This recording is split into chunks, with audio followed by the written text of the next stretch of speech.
अस्सलाम वालेकुम। आज एनआई मॉडर्न स्कूल के प्रांगण में एक बार फिर मेरी हाजिरी हुई है।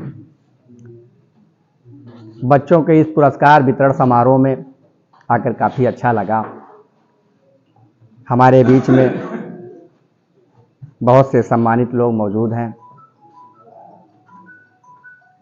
इस कॉलेज के रूहे रवां भाई मोहम्मद सैयद साहब, भाई मुर्तज़ा हुसैन साहब,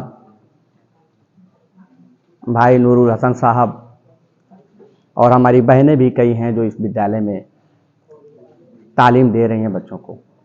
हमारे बीच में हमारे बड़े भाई हरदिल अजीज अनवरदानी साहब, भाई हमारे सद्दाम साहब, डॉक्टर अब्दुल कलाम साहब, बड़े भैया बेचन यादव जी और शेर व शायरी की दुनिया में इस इलाके का नाम रोशन करने वाले भाई फ़खरुल इस्लाम साहब और हमारे बहुत से अजीज बैठे हुए हैं। मैं विद्यालय परिवार का तहे दिल से शुक्रिया अदा करता हूं कि आपने फिर मुझे एक बार इस खूबसूरत प्रोग्राम में बुलाकर जो मुझे इज्जत बख्शी है, उसके लिए मैं आपका सबका तहे दिल से शुक्रगुजार हूं।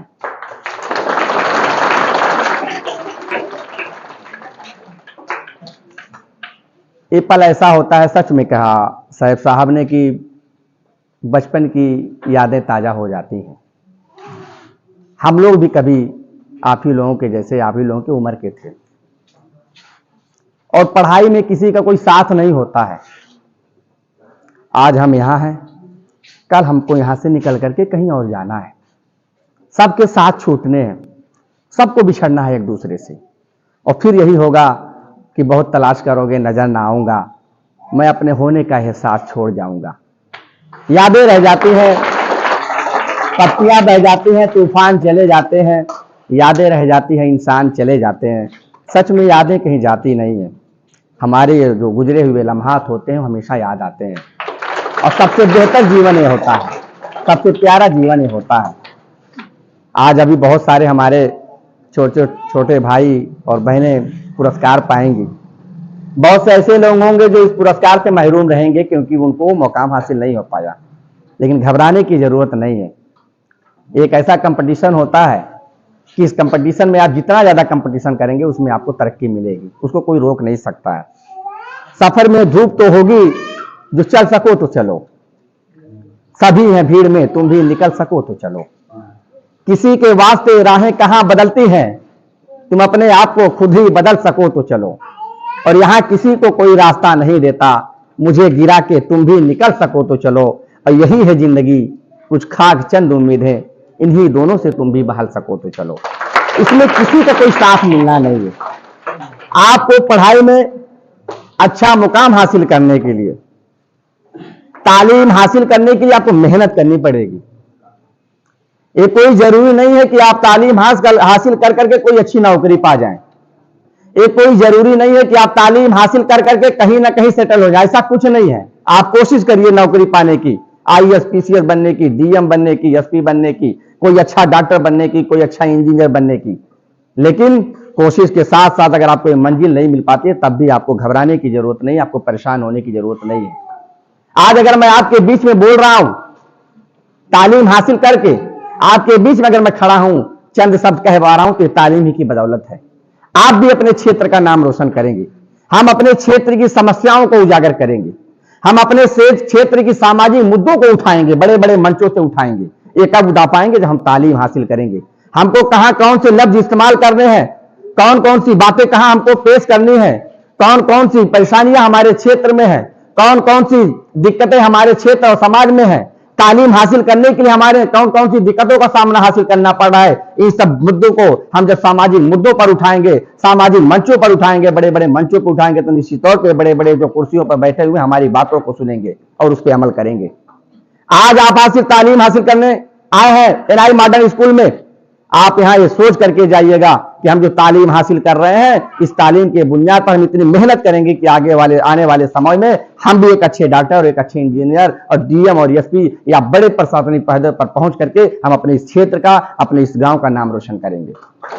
आप अपने महापुरुषों की, जहां आपका मोरल डाउन हो, जहां आपका हौसला कमजोर हो, आप अपने वीर सपूतों को, उन मर्दे मुजाहिदों को याद कर लेना, आपने उन महापुरुषों को याद कर लेना। मैं चंद लोगों की जिंदगी, 2 लोगों की हालात जिंदगी आपके सामने पेश करूंगा।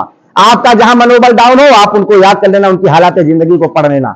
हमारे देश में कोई जरूरी नहीं है कि आप तालीम हासिल कर करके, कोई जरूरी नहीं कि एक नेता बन करके ही कोई प्रधानमंत्री और राष्ट्रपति की कुर्सी पर पहुंच सकता है। तालीम हासिल करके भी आप राष्ट्रपति, देश की सबसे बड़ी कुर्सी पे पहुंच सकते हैं। हमारे बीच में बहुत सी ऐसी मिसालें हैं। डॉक्टर एपीजे अब्दुल कलाम को कौन नहीं जाता, गरीबी के आलम में जीवन बीता था उनका।